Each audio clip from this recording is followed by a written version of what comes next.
Syederalun sebanyak 30 pasangan suami istri warga Kecamatan Panrah dan 30 pasangan lainnya warga Kecamatan Simpang Mamplam Biren yang belum memiliki buku nikah mengikuti isbat nikah di Gedung Serbaguna Kecamatan Panrah pada Senin 21 Agustus 2017. Isbat nikah diperuntukkan bagi korban konflik dan warga miskin dilaksanakan secara terpadu tanpa mengutip biaya sama sekali. Isbat ini dilakukan karena sudah lama menikah namun belum mendapatkan buku nikah.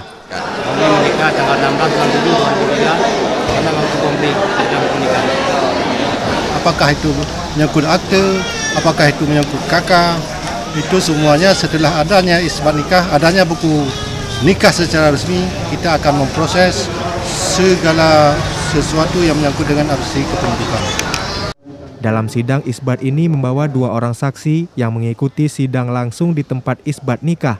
Kemudian dikeluarkan surat penetapan nikah, lalu diserahkan ke KUA dan diterbitkan buku nikah.